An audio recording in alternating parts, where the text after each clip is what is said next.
This talk is a reprise of a presentation given at the Programming 21 conference on the topic of live IDs in the web browser and why they're so damn hard to do. That format was a conversation starter which included this presentation followed by interactive Q&A, and we weren't allowed to record that, so I'm reprising it here. So the first thing we want to do is to scope this out.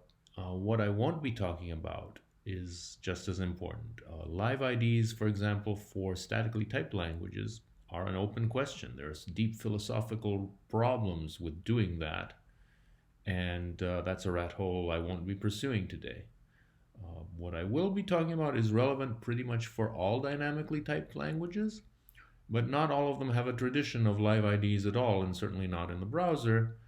And I'll focus on Smalltalk family languages which have the strongest such tradition and with which I'm the most familiar and which I've done a lot of work implementing myself, maybe mentioning a bit of JavaScript as the native language of the browser as well. So some design dimensions that we might want to consider, and by no means an exhaustive list. Things like JavaScript versus WASM. If we implement in JavaScript, things are simpler. It's a higher level language, but WASM has advantages. We can take existing C or Rust code, for example, and fairly easily convert it to WASM, which means that we can reuse existing implementations. We may be able to get higher performance. The cost, as I said, is higher complexity. But the main topic I want to discuss is the trade-off between using a compiler and a virtual machine.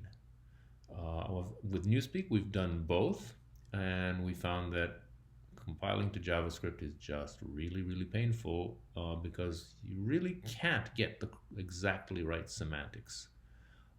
There are other advantages as well to virtual machines. For example, you can, if you reuse existing infrastructure like Smalltalk snapshots. Newspeak doesn't use such snapshots or images, but many Smalltalks do. For example, if we look at something like Squeak.js, this is a Squeak VM implemented in JavaScript, and it can reuse actual Squeak images that are saved unchanged and load them into the browser, which is kind of cool. So that's an advantage you get there. So let's look at the Newspeak system. So it runs in the browser, as you can see, and it is a virtual machine written in C, compiled into WASM. So we could reuse that existing interpreter, and we can now see what we'll do with it and illustrate some of these points. So let's say that I wanted to create a bank account. Oh no, it doesn't work. Fortunately, we have a debugger. And that's one of the points here, that we have a debugger, and it isn't the Chrome debugger. It is an actual Newspeak debugger designed for Newspeak, written in Newspeak, something that you can read its source code in the IDE and change it and manipulate it in Newspeak, and with the features that you want. None of which really applies if you were trying to work with a built-in debugging infrastructure in the browser. So as an example of such a feature, here we can easily add, since we had a does not understand, and we can now correct this by adding the missing class bank account, and we have a nice feature that does that for us sort of semi-automatically. And when we go back, we can restart the thread and continue, and we have an instance of bank account. Not a very interesting instance, but we have one. Now to make it interesting, we can go to the class and say add a instance variable such as balance.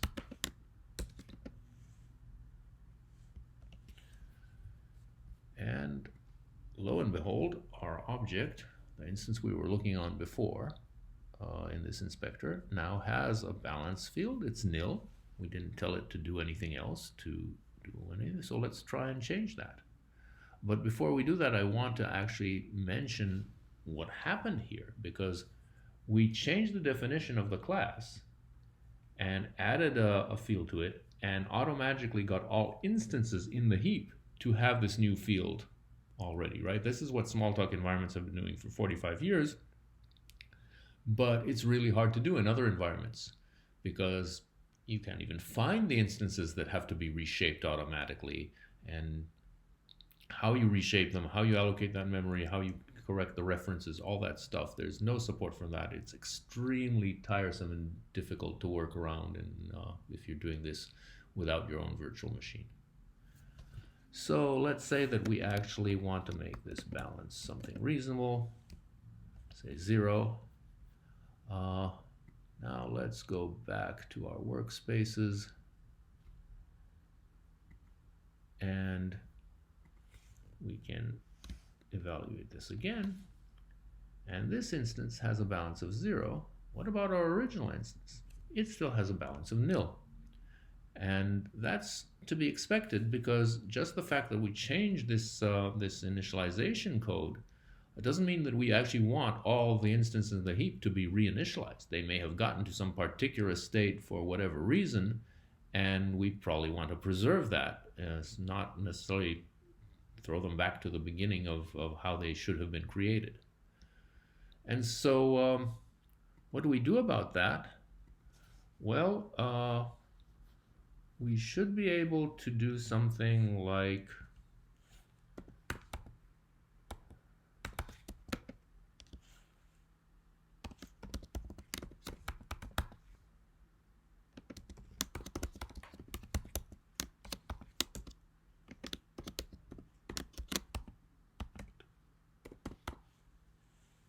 now let's see what this does. Well, here we have an array, and in it are 2 instances of bank account, the one with the 0 balance and the one with the 0 balance. So at least we can actually gather all the instances that exist in the heap of this class, which is not something that you can really easily do without doing your own memory management. And so that's one of the features that, again, you get out of having your own virtual machine. But we probably want to fix them, and so let's add some code that will do that. Let's say that if the account balance is not nil, or rather if it is nil, we probably want to set it to something, and so we'd say, set the balance to, well, if we were reinitializing, we'd say 0, but we'll give them a stimulus bonus and say 200. And we then evaluate that. And then let's look at our array again, and lo and behold, we still have the ones with 0 still have 0, the freshly initialized ones. But the uninitialized one now has the balance of 200, which is what we were after. So this is, again, an example of features that are really, really hard to get without doing your own virtual machine, or a lot of really complicated work that kind of breaks down in corner cases and is really, really difficult to do. On the other hand, the virtual machine does have disadvantages. For example, now you have 2 heaps. You have the heap you're managing in your virtual machine, you have the heap in the host system in JavaScript, and you're likely to be exchanging objects among them, and they may have circular references and all kinds of things, but they don't know about each other. And so if you do nothing, they will, they may literally disappear under your feet. That is, you may reference a JavaScript object and JavaScript doesn't know that you're holding on to it, and it'll disappear, or vice versa. So if you do this right, you have to see to it that they're held on to, and then you have a storage leak unless you do it in a more sophisticated way, and it gets kind of hard and problematic and costs you performance and so forth. Generally, the virtual machine approach costs you performance, or if you you should maybe create a new JIT for WASM, and that's probably the right thing to do, but again, it's more complicated and more work. Then there's a whole issue of the UI.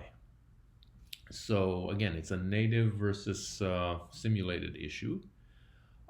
If we look at something like Squeak.js, well, this is benefits from the graphic design of efforts by well-meaning amateurs. They don't have the resources for design that say professional large organizations like the major vendors do. But it also has nice features that no one else has. So you can take your windows and you can rotate them. That is not something that you can do if you're using your native DOM. On the other hand, if you are using your native DOM, you can do things like take advantage of all the built-in features. You have good fonts. You can use the system's mechanisms for, say, enlarging or reducing the size of things and so forth. You can also do interesting things of other kinds. So let's look at bank account and let's look at the help text. So the help text here is, I'll show you soon, actually written in HTML, but it embeds live Newspeak widgets. So this menu here is exactly the same menu that we have that it's explaining that exists on the class. And if we're going to go here, we can click on this and it actually works. From the documentation, the buttons are live and it shows us that the thing that was presenting the class bank account is a class presenter, as you'd expect, and we can go to the source for class presenter and we can look at help text, and here is the actual HTML that was defining the help text. And if you don't believe me, we'll open it here again because this is a class as well, and it's all live. For example, if we click on this, here are references to class presenter. And, you know, all the other buttons work the same way. And moreover, we can change it. If we go here and say,